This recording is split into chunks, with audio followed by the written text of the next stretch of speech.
So it's a great question. And what's your name? David. So David pointed out the country's been divided. How do you bridge that, but also do that in a way where you're making true on your values and your principles? Because not everybody believes in our principles. Some people believe in much different principles. I mean, these people at universities that are protesting in favor of Hamas terrorists, those are much different values, I think, than we have. I think the way to do it is kind of how we did it in Florida. When I came into Florida, we were considered the most closely divided state politically, had been for 10 years, 1-point races, and I came in with a very narrow victory. And a lot of people told me, hey, the state's divided, you barely got in, bide your time, keep your head down, don't make any waves, trim your sails, so that, because you don't want to lose any support and then tip it against you. And I understood the advice. It wasn't crazy advice, but I rejected that advice. My view was I may have won 50% of the vote, but I earned 100% of the executive power, and I am going to use it to advance an agenda that's going to take my state in a better direction. And when you lead and produce results, that's how you bring people to your side. So we got in major, major battles. And oh, by the way, I won all these battles. I mean, Republicans have been losing so much around the country.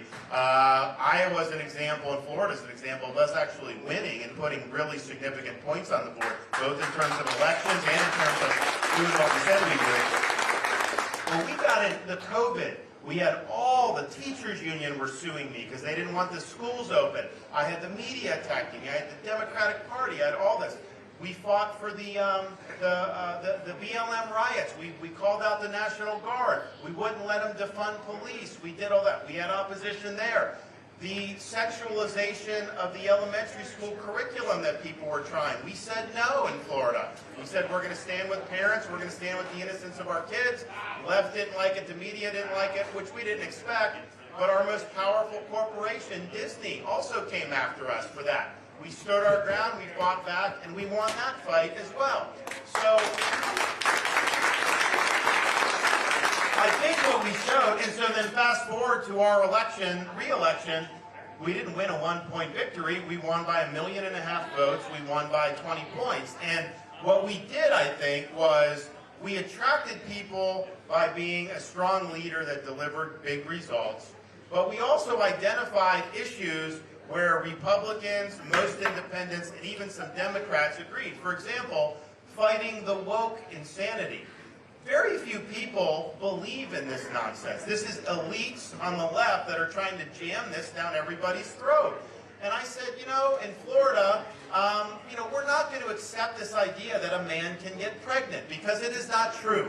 And we're not going to go based on that. We're going to protect our girls and women so that they can participate in sports. We're not having men jammed into a competition. The Parents' Rights Bill to say don't jam the sexuality into the curriculum, particularly for the young kids. All of those things, Republicans, most independents, and even some Democrats agreed with. So we actually did create a critical mass of folks that just wanted our society to be returned to sanity. And to have a sense of normalcy restored. And I think you can do that again. But it's not that, we're all of a sudden just going to get along. You've got to win these fights against the far left in ways that are going to attract more people to your side. And just think about it. Some of these big urban cities where the criminals are out of control, they want somebody to come in and help them. It may not be Republicans, but they know that's wrong. We have a responsibility to go. I mean, San Francisco, they cleaned up the poop on the sidewalk because Xi Jinping was coming into town, but it's usually a total pigsty. The people can get mugged and all this other stuff. It's a disaster. They cleaned it up for a few days just to try to but it was so obvious what they were doing because that's not how those cities are normally run. So there's a lot of problem, and I think we have an opportunity by strong leadership, by delivering big results, to bring a supermajority of Americans together. And this is why